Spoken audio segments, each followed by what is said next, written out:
은혜로운 찬양을 우리 하나님께서 기뻐 받아 주신 줄로 믿습니다. 사랑하는 성도 여러분, 오늘 하나님의 한량없는 은혜와 예비하신 복이 그리고 주님의 평화가 우리 가운데 가득하시기를 주님의 이름으로 축복합니다.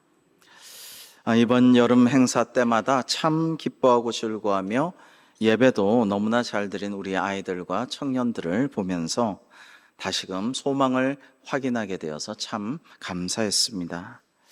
그러면서 생각했습니다. 우리 아이들은 10년 후에 어떤 사람이 되어 있을까?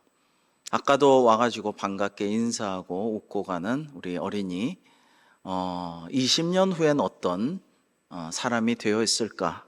우리 청년들은 몇십 년 후에 우리 사회에서 어떤 자리에서 어떤 영향력을 미치면서 살고 있을까? 궁금한 마음으로 우리 자녀손들과 믿음의 후배들을 상상해 보면서 또 기도하였습니다.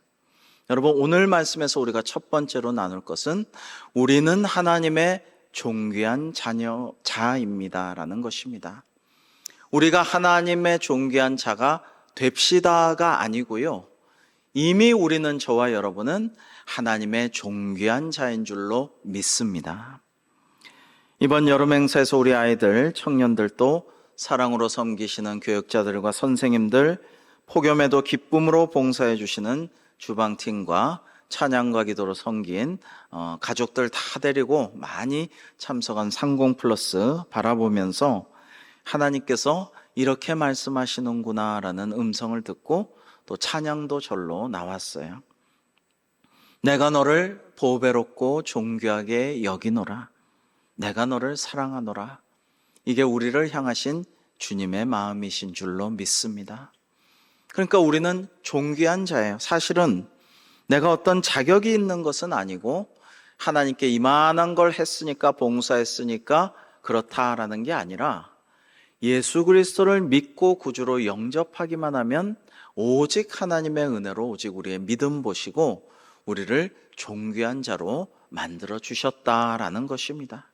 우리는 이걸 확실히 믿고 흔들리지 말아야 합니다. 얼마 전에 어느 부모가 아주 이상한 얘기를 해서 우리가 다 웃었죠.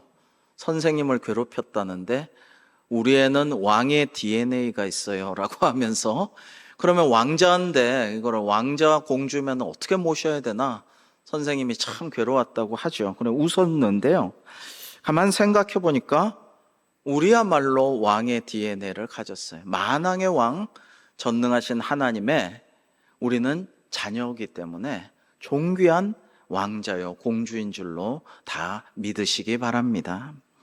여러분, 정말 그런 믿음을 가지고 우리는 살아가야 돼요. 그래서 어떤 역경과 환난이 닥쳐도 그러한 당당함과 자기 정체성을 가지고 이겨내야 되는 것입니다. 기품 있게, 당당하게, 담대하게 이겨내야 된다라는 것입니다.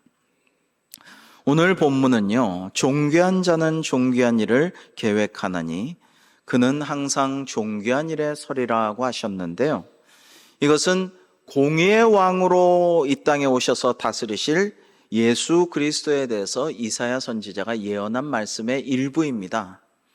그런데 예수 그리스도께서는 하나님의 아들이시죠. 그리고 예수 그리스도를 구주로 영접하고 하나님을 믿는 우리도 하나님의 자녀가 된다라는 것이 놀라운 기적인 것입니다. 예수님이야 우리를 위해서 하나님 아버지 말씀에 순종하고 목숨까지 내어주시고 십자가에 희생하셨지만, 저와 여러분이 하나님께 뭐 대단한 걸 해드린 게 뭐가 있어요? 이 지구에 공헌한 게 뭐 그렇게 대단한 게 있어요? 어쩌면 지구에 민폐만 끼치고 살았는지도 몰라요. 그러나 하나님을 믿고 예수님을 구주로 영접하는 자는 존귀한 자녀로 삼아주신다라고 합니다. 이 존귀한이란 뜻은 고결한, 영어로 노블, 숭고한 이런 뜻이고요, 존귀한 자를 성서 원어로 히브리어로 나디브라고 하는데 이거는 방백, 귀족, 귀인이란 뜻이에요. 근데 더 은혜로운 뜻이 여기 숨겨져 있어요. 내포되어 있는 뜻은 양자란 뜻이 있어요. 양자. 이 존귀한 자는 양자라는 뜻이 있다는 거예요. 그러니까 우리가 하나님 아버지의 양자로서, 양녀로서 존귀한 자로 하나님께서 택정하시고 예정과 선택을 통해서 믿는 자를 양자 삼아 주셨다라는 거예요. 얼마나 감사한 일인지 모릅니다. 여러분, 그러므로 우리는 하나님의 양자로서, 하나님의 자녀로서 하나님의 존귀한 자의 정체성을 가지고 당당하게, 씩씩하게 우리의 삶의 여정을 걸어가야겠습니다. 우리 그리스도인이라는 이름이 얼마나 중요하고 성도라는 것이 얼마나 거룩한가를 때로는 세상이 비난하고 조롱하고 뭐라고 할지라도 우리 자신이 흔들림 없이 가지고 살아야 하는 것입니다. 셰익스피어의 4대 비극 중에 오델로라고 있어요. 오델로에서 이런 말이 있습니다. 내 지갑을 훔치는 것은 내 쓰레기를 훔치는 것이다. 그러나 내 이름을 훔치는 것은 내 목숨을 훔치는 것이다 라는 말이 있어요. 여러분, 이것은 나의 정체성, 나의 명예, 나의 이름값, 이게 정말 나의 평판, 이런 것이 정말 중요하다라는 귀한 말입니다. 옛날에 로마 군단의 백부장이라고 하면 전 세계가 두려워하고 알아주고 존중하고 예우했습니다. 사실 로마 군단의 최소 단위 100인대의 수장이 백부장이거든요. 그러나 전 세계가 최강 로마 군단을 실제로 움직이는 핵심이라고 두려워하고 존중하고 예우했습니다. 그리고 백부장 자신도 스스로 그런 자부심이 가득했고 굉장히 떵떵거리면서 전 세계를 누볐습니다. 여러분, 그런 자기 자부심이라는 것이 필요한 것입니다. 지금 세상은 누가 제일 각광받을까요? 예전처럼 정치인이나 이런 관공서 이런 것은 아닌 것 같습니다. 선생님도 너무 사람들이 존경하지 않게 돼서 군사부 일체 이런 말은 완전 옛말이 되었죠.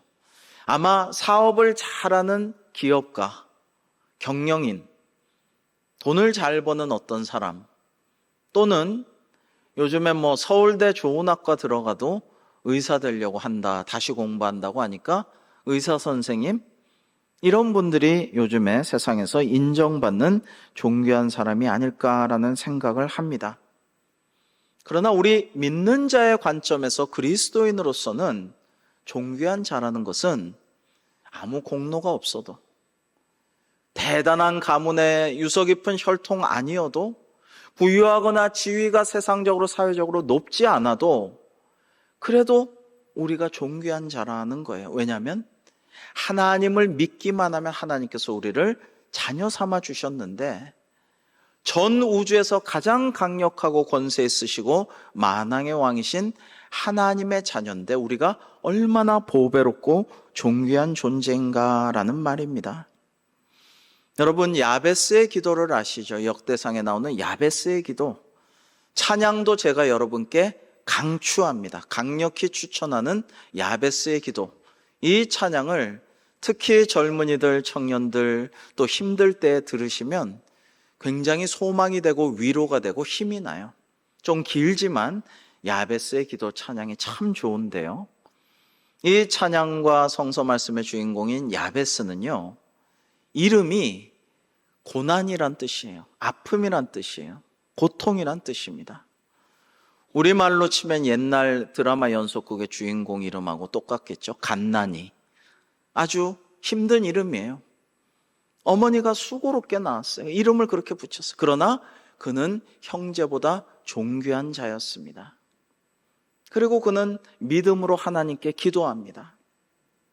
하나님, 저를 도와주시려거든 이제 더 이상 좀 환난은 없게 해주시고 나의 지역을 넓혀 주옵소서. 그러자 하나님께서 기도를 들어주셨다라고 했어요. 야베스가 하나님께 잘해드리고 고난을 하나님을 위해서 돌려드리고 모든 역경을 극복하고 순교 직전까지 가고 그런 거 하나도 없어요. 성경에는 아무 공로 없어요. 그러나 믿음으로 간절히 존귀한 자가 기도할 때 하나님께서는 그것을 들어주셨다라는 것입니다. 전설에 의하면 야베스의 자손이 이스라엘의 왕이 되었다라고 합니다. 여러분, 하나님께서는 이렇게 우리를 도와주시고 공로 없어도 믿음으로 간구하는 자에게 은혜를 베풀어 주시는 분이십니다. 사랑하는 성도 여러분, 운전할 때 그런 일이 자주 없으면 좋은데 왕왕 있어요. 좀 자주 있는데 고속도로나 시내 갈 때에 뒤에서 막 웽웽 하는 소리가 들리면은 구급차죠. 응급 환자를 실은 구급차죠. 그러면 막 빨리 무리를 해서라도 비껴가지고 가게 해줍니다. 그리고 그 구급차가 저를 지나가도 앞에서 좀 빨리 비켜줘야 될 텐데, 빨리 저 환자 살려야 될 텐데 어서 좀 비켜줬으면 좋겠네라는 조마조마한 눈초리로 구급차의 뒤를 쫓습니다. 소방차도 마찬가지죠. 여러분, 구급차와 소방차 운전하시는 분들 참 위험한 운전 잘도 한다. 참 저분들 고맙다, 이런 생각을 합니다. 뿐만 아니라 소방관, 경찰관, 군인, 요양보호사, 사회복지사, 간호사 등 나라와 국민을 위해 헌신하고 희생하며 또 생명을 살리고 아픈 분들, 어려운 분들을 돕는 분들은 다 존귀한 일을 하는 분들이죠. 의사 선생님과 마찬가지로 존귀한 분들이라고 생각을 합니다. 왜 그렇습니까? 생명을 살리고 어려운 일을 하고 하나님께서 기뻐하시는 일을 하고 이웃을 돕는 일을 하기 때문에 존귀한 분들이다라는 생각을 합니다. 사랑하는 성도 여러분, 우리가 존귀한 자가 됩시다라고 하지 아니하고 우리는, 저와 여러분은 이미 하나님의 존귀한 자인 줄로 믿습니다. 나아가 우리 자녀손들도 그러한 자기 정체성을 가지고 나는 존귀한 자야. 어떤 어려운 여건과 환경에 처해 있어도 나는 존귀한 자야. 하나님의 자녀야. 세상을 향한 하나님의 대사야. 이러한 생각을 가지고 잘 싸워 승리하여서 하나님께 영광 돌려드리는 우리 대광교회 전체가 되기를 주님의 이름으로 축복합니다. 두 번째로, 존귀한 자는 존귀한 일을 계획합니다. 하나님께서는 존귀한 자는 존귀한 일을 계획한다라고 말씀하십니다. 악인들은 끊임없이 악한 계책을 도모하고요, 사탄 마귀가 조종하는 이단 사이비나 악인들은 맨날 생각하는 게 악마적인 것들이에요. 어떻게 하면 남을 회꼬지할까, 유언비어를 퍼뜨릴까, 어떻게 하면 남을 무너뜨리고 쓰러뜨릴까, 죽일까, 이런 생각이 가득하죠. 그러나 존귀한 자는 항상 고귀하고 덕스러운 일을 생각하고 남을 돕는 일을 생각하고 하나님께서 기뻐하시는 것이 무엇일까를 묵상하고 고민하고 기도하여서 그것을 계획하고 실천에 옮기고자 노력을 합니다. 여러분, 요즘에 우리 청년들이 가뜩이나 힘든데 얼마나 어려울까라는 생각을 하면서, 청년들을 생각하면서 기도하다가 보니까 이 미국 사람들이 예나 지금이나 가장 존경하는 인물, 에이브라함 링컨 대통령이 떠올랐습니다. 여러분, 링컨은 가정 환경이 어렵고 가난해서 많이 고생하면서 자수성가했다는 거 아시죠? 그 청년 시절에 어디 시골에서 시내로 가려면 마차 타고 가야 되는데, 한참 가야 되는데 마차는커녕 마차 살 돈도 없어요. 그래서 너무 급한 일이 생길 때는 종종 이렇게 했다고 합니다. 정류장에 급히 뛰어가 보면은 이제 막 출발하려고 노신사가 마차 삭스를 치르고 가려고 해요. 그러면 얼른 그 신사에게 부탁하는 거예요. 선생님, 반갑습니다. 안녕하세요. 그래, 안녕하시오. 제가 너무 급한 일로 제 외투를 시내에 좀 갖다 줘야 되는데 제 외투를 좀 이 마차에 갖다 주시면 안 되겠습니까? 그러면 이 신사가 뭐 그러시오. 어렵겠소. 근데 어떻게 당신을 만나서 어디에 시내 어디에서 그 외투를 당신에게 돌려주면 되겠소? 이렇게 말하면은 링컨은 씩 웃으면서 그건 걱정 마세요. 제가 그 외투 안에 있을 거니까요. 이렇게 말하고 슬그머니 마차를 타고 얻어 타고 다녔다라고 합니다. 너무 어렵고 가난한데 급한 일은 많고 그렇게 살아갔던 거죠. 그리고 링컨의 아내는 대단히 부유하고 야심이 가득한 나는 대통령의 부인이 되리라 라고 했던 메리 토드라는 사람이었어요. 근데 이 여자는 스티븐 더글라스라는 부유하고 잘생기고 능력 있는 전도양양한 사람과 사랑을 나눴는데 이 남자와 잘 안 돼 버렸어요. 그래가지고 사실 험악하게 생긴 가난한 그리고 하는 일마다 족족 실패하는 링컨과 결혼하게 되었어요. 간절히 바라해서인지 나중에 꿈을 이뤄서 대통령 부인은 되었지만 대통령 부인이 된 이후에도 그 이전에 어려울 땐 말할 것도 없이 항상 링컨에게 바가지를 긁고 불평불만하고 히스테리를 부려서 굉장히 링컨은 가정적으로도 불우했습니다. 그래도 링컨은 웃으면서 유머로 그것들을 이겨내면서 열심히 살려고 늘 노력했다라고 합니다. 한 번은 생선가게 갔는데 이 메리 토드 아내가 생선가게 주인한테 막 짜증을 내고 히스테리를 부리고 신경질을 내니까 이제 더 이상 못 참겠다 해가지고 생선가게 주인이 생선을 집어서 메리 토드의 얼굴에 집어 던지려고 했어요. 그러자 링컨이 얼른 그 손을 잡아서 꼭 누르면서 웃으면서 말했다고 합니다. 선생님 참으세요. 저는 15년을 참았습니다. 선생님 지금 몇 분 되지도 않는데 이것도 못 이겨내셔서 되겠습니까? 참으시면 복이 옵니다. 참으세요 하니까 그냥 생선 주인이 껄껄 웃고 말았다라고 합니다. 그런데 이 메리 토드의 첫 사랑이었던 스티븐 더글라스는 링컨의 공교롭게도 평생 정적이 되었습니다. 연적이자 정적이라고 할 수가 있겠죠. 근데 링컨을 계속 괴롭혔어요. 수시로 비난할 뿐만 아니라 고릴라같이 못생겼다, 원숭이 같다라면서 링컨을 놀렸습니다. 사실 링컨의 외모가 매우 험악하고 좀 못생겼었습니다. 어느 소녀의 조언을 듣고 이제 수염을 길러서 좀 인상이 부드러워졌다는 거 우리가 알고 있잖아요. 한 번은 이 스티븐 더글라스가 많은 청중이 모인 정치 토론회에서 링컨은 저자는 두 얼굴을 가진 자요라고 비난했습니다. 그러자 링컨은 그렇지 않습니다. 만일 제가 두 얼굴을 가졌다면 하필 이 고릴라같이 못생긴 얼굴로 여러분 앞에 나섰겠습니까? 라고 유머로 응수해서 청중들은 웃고 링컨을 지지해 주었다라고 합니다. 여러분, 이 일화들을 보면 어떻게든 모든 역경과 환난과 시련 가운데 잘해보려고 애쓰고 고군분투하는 링컨이 짠하게 느껴집니다. 여러분, 인터넷이나 수많은 이야기들 속에서 링컨의 끊임없는 실패와 낙선과 불운의 리스트들을 한 번쯤 보셨을 것입니다. 지금 생각해보면 당시 미국 사람들은 이 훌륭한 링컨이라는 사람을 어쩌면 그렇게 선거마다 떨어뜨렸을까? 참 신기하다라는 생각이 들 정도입니다.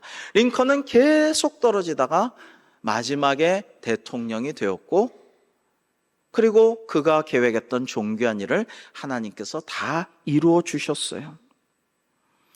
링컨은 존귀한 자로서 계획한 존귀한 일들을 하나님께서 이루어 주셨으므로 많은 감사의 기도를 올리곤 하였습니다. 링컨은 공화당 출신 최초로 미국 16대 대통령이 되었습니다. 놀라운 일이죠. 그 전까지 15대까지는 공화당 대통령이 없었다라는 것입니다. 그리고 노예를 해방하고 여러 주로 나뉘어서 한마음이 되지 못했던, 각자가 우리 주는 우리 나름대로 살아간다라면서 화합하지 못했던 미국을, 심지어 남북으로 분열되어서 죽자고 전쟁으로 싸웠던 미국을 진정한 하나된 평등한 미합중국으로 만들어냈습니다. 이것은 하나님께서 하신 일이죠. 지금 세상은 참으로 어렵고 불확실하고 특별히 우리 청년들이 힘들고 뭘 열심히 노력해도 잘 되지가 않고 열심히 수고해도 공정하지 못하고 상식적이지 못한 사회에 낙심하는 그런 경우가 많습니다. 그러나 우리 청년들이, 우리 다음 세대들이, 우리 자녀손들과 우리 믿음의 후배들이 나는 하나님의 자녀야. 나는 세상을 향한 그리스도의 대사야. 나는 하나님께서 보배롭고 존귀하다고 하셨어. 나는 하나님의 예정과 선택으로 이렇게 예배하고 하나님의 말씀 듣고 기도하는 자야. 그를 의지하면 그가 이루신다고 하셨어. 그런 믿음과 의지를 가지고 소망을 품고 잘 싸워서 승리하는 우리 청년들과 다음 세대, 아니 우리 모두가 되기를 주님의 이름으로 축복합니다. 드와이트 무디 목사님을 여러분 잘 아시죠? 많이 들어보셨죠? 그런데 가난하고 너무 배운 것이 없는 구두수송공이었어요. 근데 이분이 하나님의 말씀 열심히 읽고 기도하고 하나님께서 나를 너무나 보배롭고 존귀하게 사랑하시는 나는 하나님의 존귀한 자야, 존귀한 자녀야 라는 정체성이 확립되니까 당당하고 자신감 있게 성령 충만한 사역들을 계획하게 돼요. 존귀한 일을 계획하게 됩니다. 일례로 1878년에 무디 목사님은 예일대학 학생들에게 전도하고 그들에게 부흥운동을 일으킵니다. 하버드대와 함께 미국 최고의, 세계 최고의 대학인 예일대학교에 가난하고 아무 배운 것 없는 구두수송공이었던 무디 목사님이 가서 영적 대부흥을 일으키게 돼요. 그래서 캠퍼스 YMCA가 예일대학에 조직되고 1890년과 1899년 당시 대부흥 대각성 운동이 일어났던 예일대학에서는 매일매일 예일대학생들이 한 번씩 1일 1회는 적어도 성령 충만한 예배를 드리곤 했다라고 합니다. 그곳에서 유명한 스태그, 존 모트, 코핀 등 하나님을 향한 뜨거운 사랑에 불타오르는 많은 젊은이들이 여러분 이러한 구호를 들어보셨습니까? 이 세대의 세계를 복음화하자. 이게 학생 자원운동, 스튜던트 발런티어 무브먼트의 유명한 구호인데요. 성령 충만화해서 명문대 학생들이 전 세계로 세계 선교사로 파송되어서 세계를 선교하기 시작했어요. 우리 세대가 끝나기 전에 전 세계를 복음화하자라는 목표를 가지고 말입니다. 이러한 분위기와 이러한 부흥의 역사에 감동받은 이들 중에 하나가 우리나라에 왔던 언더우드 선교사님, 아펜젤러 선교사님과 같은 미국 출신 선교사님들이에요.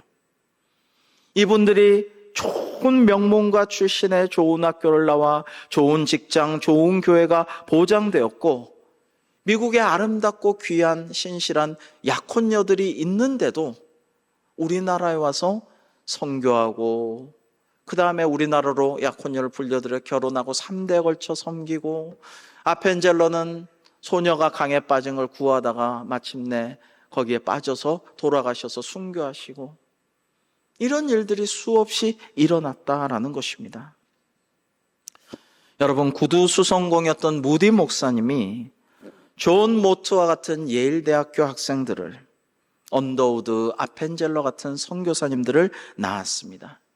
존귀한 자가 존귀한 자를 또다시 낳고 또 존귀한 자는 존귀한 일을 계획하여 또 다른 존귀한 제자들을 낳게 되는 그러한 하나님 나라의 역사가 지금까지 이어져서 우리가 오늘 이곳에서 예배를 드리고 있습니다. 사랑하는 성도 여러분, 저와 여러분은 하나님께서 인치시고 자녀 삼으신 보배롭고 존귀한 존재입니다. 나아가 우리의 자녀손들도 우리의 믿음의 후배들도 청년들도 다음 세대 모두가 존귀한 자임을 자각하고 그러한 신앙적인 정체성을 가지고 존귀한 일을 계획하여 하나님께서 그 존귀한 일을 이루셔서 영광 받으시는 우리 대광교회 되기를 주님의 이름으로 축복합니다. 마지막 세 번째로 존귀한 자는 영원히 존귀한 자리에 서게 될 것입니다. 오늘 말씀은 그는 항상 존귀한 일에 서리라 라고 하셨습니다. 여기 서리라의 원어는 쿰이란 단어인데요. 예수님께서 소녀야 일어나라 달리다 쿰 할 때 쿰입니다. 이것은 서다, 일어서다, 경고히 서다, 딱 서다, 또는 자라나다, 이런 의미를 가지고 있습니다. 미국의 한 청년이 살았는데 갑부였던 아버지가 어릴 때부터 여행을 많이 다녀야지 남자가 큰다 라면서 많은 돈을 지원해서 여행을 많이 보냈어요. 유복한 그 청년은 20세에 남미로 가서 세계 3대 미항 중 하나죠. 브라질의 리우데자네이로의 코파카바나 해변에 최고급 호텔 스카이 라운지에서 혼자 근사한 저녁을 먹고 있었습니다. 통창으로 이렇게 해변가에 노을이 지고 있었는데 그곳에서 맛있는 걸 먹으면서 폼나게 우아하게 인생을 젊은 나이에 즐기고 있는데 옆자리에 60이 넘은 노 부부가 이렇게 저렇게 얘기하는 것이 들려왔어요. 그 나이 지긋한 노 부부는 이렇게 말하고 있었어요. 여보, 고마워요. 우리가 평생 안 쓰고 절약하고 노력하고 고생해서 꿈을 이루게 되었잖아요. 너무 고맙고 난 지금 행복해요. 그래 여보, 당신 수고 많았어. 얼마나 우리가 아끼고 절약하고 애써가지고 이렇게 코파카바나 해변이 바라보는 멋진 곳에서 식사를 하게 됐으니까 우리 인생은 참 보람 있었어. 이렇게 얘기를 하는 거예요. 근데 이 유복한 청년은 그 이야기를 듣고 상당한 회의감을 느꼈어요. 그리고 그 자리에서 하나님께 서원 기도를 하게 돼요. 하나님, 저는 적어도 저런 이야기를 하는 인생이 되지 아니하고 더 존귀하고 더 보람 있고 더 의미 있는 삶을 살게 하여 주옵소서. 저는 하나님께 헌신하기를 원합니다. 그렇게 말하고는 존귀한 자로서 존귀한 일을 계획하고 존귀한 일들을 해 나가게 됩니다. 이분이 유명한 윌로우 크릭 교회를 개척하여 놀라운 사역을 감당하고 많은 제자들을 양육하고 새로운 시대 교회의 모델이 되어준 빌 하이벨스 목사님입니다. 이분이 만일 그냥 평범하게 살았다면 부친의 기업을 물려받아서 풍요롭고 환락에 가득한 어쩌면 높은 지에서 명예롭게 살았을지도 모릅니다. 그러나 빌 하이벨스 목사님은 존귀한 자임을 자각하고 더 존귀한 일을 계획했으며 하나님께서는 그 존귀한 일들을 이루게 하셨고 존귀한 자의 자리에서 영원히 서게 하여 주셨습니다. 오늘 존귀한 자, 존귀한 일에 대해서 말씀을 나눴습니다. 오늘 말씀드린 에이브라함 링컨, 무디, 빌 하이벨스 목사님은 존귀한 자로서 존귀한 일을 계획했고 하나님께서는 그들의 일을 성취시켜 주셨으며 영원히 존귀한 자리에 서도록 해 주셨습니다. 링컨 같은 경우에는 너무나 고생이 많았고 평생이 안 풀리고 어려운 것 같았지만 하나님께서 최후에 웃게 하시고 가장 위대한 일들을 성취하게 하시고 지금도 하늘의 별처럼 빛나는 존귀한 자의 자리에 영원히 서게 해주셨음을 우리 청년들이, 우리 후배들이, 우리 오늘 열심히 공부하고 있는 수험생들이, 우리 다음 세대들이 기억했으면 참 좋겠습니다. 역시 가난한 구두 수성공이었던 윌리엄 캐리는 유명한 말을 이렇게 하였습니다. 유명한 말인데 한번 기억하시면 좋겠습니다. 하나님으로부터 위대한 일을 기대하라. 하나님을 위해 위대한 일을 시도하라. 이런 윌리엄 캐리를 하나님께서는 인도 선교를 위해서 존귀하게 사용하셨고 현대 선교의 아버지로서 영원히 존귀한 자리에 지금도 서 있도록 만들어 주셨습니다. 여러분 생각해 보면 이 우주 만물에서 가장 존귀한 분은 하나님이시고 또 하나님과 근본 본체가 같으신 하나님의 아들 예수님이신데 아브라함에게 이삭을 바치라 했지만은 그의 받지 아니하시고 다른 제물로 대신하신 하나님께서는 그 아들의 독생자의 죽음을 우리를 위해 허락하셨고, 그리고 예수 그리스도께서는 가장 존귀하고 고귀한 분이심에도 불구하고 우리를 위해 십자가에 지시고 보혈을 남김없이 흘리시고 죽으셨습니다. 빌립보서 2장에 나오는 그리스도 창가를 우리가 기억합니다. 하나님은 한없이 낮아지시는 예수 그리스도를 통하여서 영광을 받으셨고, 그리스도께서는 가장 높으신 분인데도 성육신하시고 죽기까지 한없이 낮아지심으로써 우리 모두를 살리고 주님께 영광을 돌리셨습니다. 존귀한 자입니다. 우리는 존귀한 일을 계획하며 살기를 원합니다.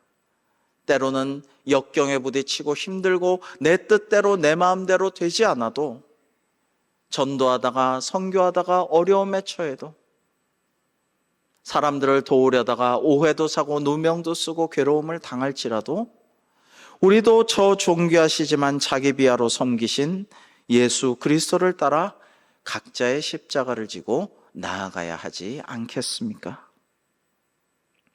지금 우리 청년들도 열심히 노력하고 있지만 불안함이 실패로 나타나고 결국 망해버린 일과 이로 인한 낙심이 반복되어서 힘들어하는 경우가 많습니다. 그러나 반복되는 시련과 아픔 속에서도 하나님께서 우리를 사랑하시고 나는 하나님의 귀한 어린 양이요 존귀한 자고 하나님의 자녀다. 이번에 수련회 큰 은혜를 받았는데 한 형제가 정말 그동안 너무 안 풀리고 어렵고 여러 가지를 해도 잘 안 돼서 마음에 낙심이 많이 되었는데, 이번에 하나님이 사랑하시고 나는 정말 하나님이 기뻐하시는 존재임을 다시금 깨닫고 이제 힘을 내어서 또 새롭게 나아가겠습니다. 이런 이야기를 하는 것을 듣고 참 감사하다, 참 은혜롭다, 더 응원하고 기도하게 되는 마음을 갖게 되었습니다. 사랑하는 성도 여러분, 정말 우리는 하나님의 존귀한 존재인데 이러한 존귀한 존재에 걸맞는 존귀한 일들, 하나님 기뻐하실 일들, 칭찬하실 일들을 계획하고 해나가는 삶을 살고, 우리 자녀손들 다음 세대의 믿음의 후배들도 그러한 삶을 살도록 축복하고 기도하여 하나님께 큰 영광을 돌려드리고 또한 주님의 칭찬과 영원한 상급을 받는 우리 대광교회 되기를 주님의 이름으로 축복합니다.